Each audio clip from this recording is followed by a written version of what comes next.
हर second जो बीतता है वो हमें याद दिलाता है कि वक्त कभी नहीं रुकता। लेकिन क्या हो अगर कोई घड़ी वक्त को रोक दे या उससे भी डरावना वो तुम्हें टाइम के बाहर फेंक दे। 1943 इंग्लैंड का एक छोटा सा गांव एस्बार्न है। यहाँ एक पुरानी हवेली है द हेलो गेट के नाम से, जिसके बारे में गांव वाले कहते हैं यहाँ वक्त रुक जाता है। कहा जाता है हवेली में एक पुरानी दीवार घड़ी है जो हर रात 3:33 पर खुद चलने लगती है और हर बार कोई ना कोई हमेशा के लिए गायब हो जाता। गांव वाले कहते हैं वो हवेली श्रापित है, लेकिन एक लड़की नैन्सी जो इन कहानियों को सच नहीं मानती। मैंने सैकड़ों ऐतिहासिक रहस्यों पर काम किया है, लेकिन ये कहानी कुछ अलग थी।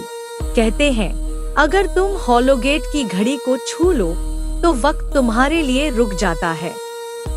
नैन्सी कैम्ब्रिज की एक इतिहासकार है। उसे पुराने मिथकों और रहस्यों को सुलझाने का शौक था। एक रात बरसात हो रहा था और वो अकेली उस महल में चली गई। घड़ी दीवार पर टंगी थी, टूटी नहीं थी बल्कि धीरे धीरे टिक टिक कर रही थी, जैसे किसी का इंतजार कर रही हो। नैन्सी ने जिज्ञासा में घड़ी का पेंडुलम छुआ और फिर सब कुछ थम गया। मोमबत्ती की लौ हवा में रुक गई, दीवार पर गिरती छाया जम गई, यहाँ तक कि उसकी सांसों की आवाज भी गायब हो गई।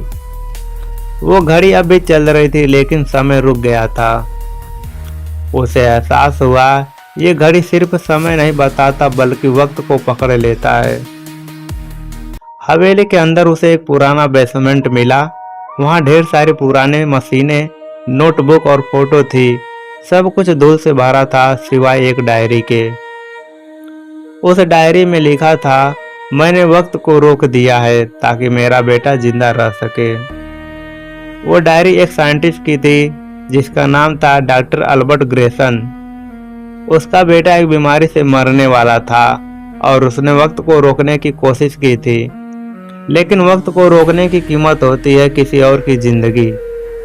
उस रात जब उसने घड़ी एक्टिवेट की उसका बेटा तो बच गया, पर डॉक्टर ग्रेसन उसी सेकंड में गायब हो गया।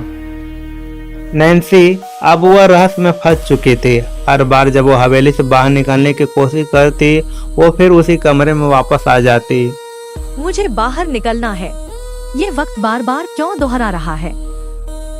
घड़ी अब तेज चलने लगी थी। दीवारों पर समय की लकीरें चमक रही थी जैसे हवा में घड़ियां तैर रही हो।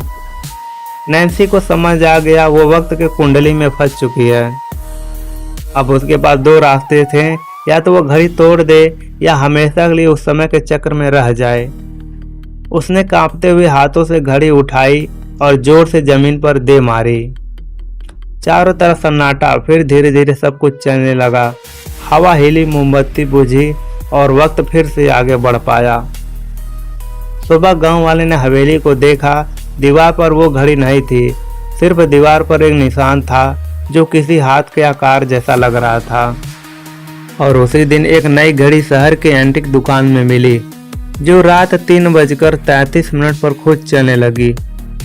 कभी कभी वक्त को रोकना वक्त को खो देना होता है, क्योंकि जो घड़ी वक्त रोकती है वो अपने मालिक को समय के बाहर कर देती है।